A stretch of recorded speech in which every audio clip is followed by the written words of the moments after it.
What's up, Taiwan? Good evening. I'm Erika Liu with 10 minutes of news from here in Taiwan and around the world. Taiwan has announced new stay-at-home procedures for those with mild COVID symptoms amid its biggest surge of infections to date. The Central Epidemic Command Center says patients will now be allowed to isolate at home instead of hospitals. A 24-hour emergency care service is accessible via an app, which can also be used for telemedicine appointments. Any required medications will be delivered to the patient's home. Daily infection numbers have been rising in recent weeks, and Taiwan's ordered 700,000 units of Pfizer's antiviral COVID-19 pill, Paxlovid. The first batch of 350,000 courses will arrive by the end of June. 他每天要做的事情就是量体温，还有回答健康问卷。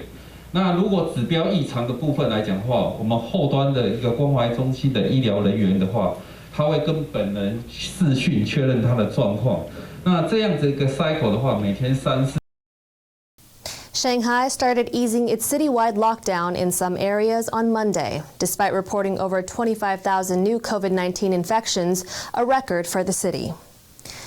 Authorities are trying to get people moving again after more than 2 weeks of stay-at-home lockdowns resulted in food shortages. While the commercial capital slowly opens up, the southern city of Guangzhou started placing its own restrictions. Elementary and middle schools stopped in-person classes, shifting courses online. The measures will last for at least a week, according to a government announcement over the weekend. Workers are converting an international convention and exhibition center there into a makeshift COVID-19 hospital. Swedish lawmakers have met senior Taiwan officials at the beginning of a 5-day visit. The delegation is the latest to come to Taiwan in the face of protests from China. Their trip is aimed at strengthening the already solid relationship with Sweden. The two sides plan to bolster bilateral investment, in particular industries where Taiwan has global leadership, such as semiconductors. On Monday, they met Taiwan's Economic Minister Wang Meihua and Digital Minister Audrey Tang. China has, as usual, protested the visit, but in recent months, officials from the European Parliament, among others, have visited the country. The delegation will meet virtually with Taiwan's President Tsai Ing-wen on Tuesday. Results are in from the first round in France's presidential election. Incumbent Emmanuel Macron and far-right challenger Marine Le Pen will go head-to-head in the second round in 2 weeks. TaiwanPlus reporter Ryan Hill-Kilpatrick takes an in-depth look at how the country chooses its leader. France has gone to the polls to decide who will lead the country for the next 5 years. Will Emmanuel Macron win his second term in office? Or will a contender from the resurgent far-right pull off an upset? Centrist Macron is still the odds-on favorite to win re-election. But the mounting challenge from the far-right has shaken the French political system. The country's presidential elections take place in 2 rounds. Unless a candidate wins an absolute majority in the first round, a runoff is held 2 weeks later between the top 2 candidates. As polling had predicted, this will be a rematch of 2017. With Macron facing off against Marine Le Pen, leader of the far-right National Rally. The challenge from the French far-right, split between political veteran Le Pen and upstart Éric Zemmour, a conspiracy theorist with multiple hate speech convictions, is serious.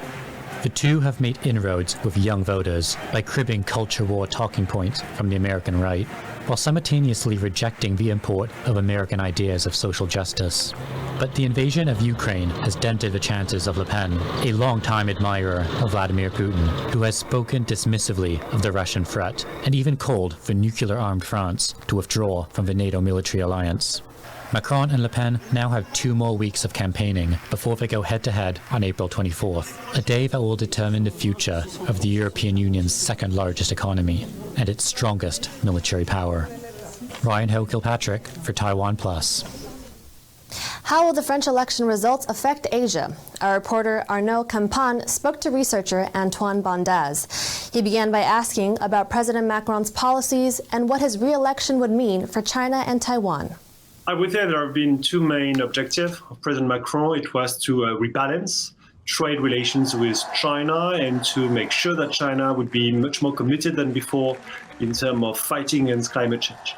These 2 objectives partly failed because de facto trade imbalances with China has reached an all historic high But what is very positive on the French side is that we are not shying away from the issues that might anger Beijing. So we are talking much more than before about national security, much more than before about Chinese economic coercion, about Chinese influence campaign, be it in Europe or in France. I would say there is also a Taiwan momentum in France. There is unprecedented media coverage since 2020. The parliamentarians have never been that active on Taiwan, with a resolution being voted both at the National Assembly and at the Senate. And among the political class, there is a growing awareness that there is a huge interest in better cooperating with Taiwan on technical issues, from economic resilience to the fight against cyber interference. And I think that no matter who will be the next president, there is a huge potential for cooperation. How would a Le Pen win impact France's Indo-Pacific policy, particularly towards Taiwan? That's the big unknown. To be very honest, there is no mention of China at all in Marine Le Pen's political program, and she has not made any major speeches on international relations, especially on China or on the Indo-Pacific.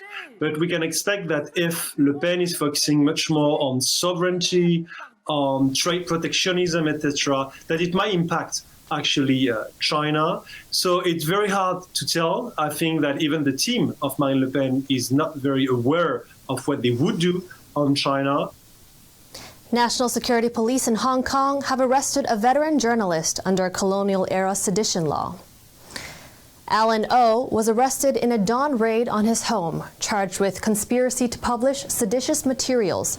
O teaches journalism at the Chinese University of Hong Kong and previously worked at public broadcaster RTHK before a government purge of programming last year. He also wrote for the website Stand News before it was forced to close a few months ago. Beijing's crackdown on free speech in Hong Kong has seen the arrest of several media executives and managing editors, but O is only the second writer to be charged. Police in Spain have seized one of the biggest hauls of stuffed animals ever discovered in Europe that includes extinct and endangered species. The collection of over 1,000 specimens was discovered last week in a warehouse in the city of Valencia. Police found stuffed animals, including cheetahs and polar bears, along with almost 200 elephant tusks. Over 400 protected species were among the collection, some of them critically endangered. Investigators are valued the collection at $32 million. The warehouse owner is under investigation for smuggling, but no arrests have yet been made. Pilgrims are nearing the halfway point of the 9-day trek that is Taiwan's traditional Taoist Dajja Matsu festival.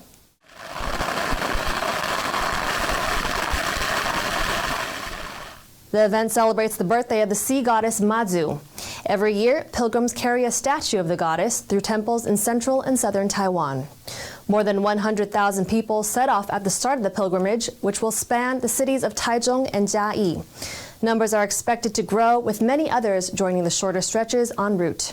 Along the way, the atmosphere is carnival-like with fireworks, traditional performances, and plenty of free food. Our reporter James Chater is on the pilgrimage trail in Dajia. I'm standing outside one of the around 100 temples that pilgrims will pass through on this 340-kilometer round trip. Some of the people passing by me here will have walked over 100 kilometers in the past 3 days, and they're getting close to their final destination, Xingang Fengtian Temple in Dajia. Thank you for watching What's Up Taiwan. I'm Erika Liu. Remember to download the TaiwanPlus app for more stories from Taiwan and around the world. Finally, today, we leave you with some images of cherry blossoms in central Taiwan. Take care and see you next time.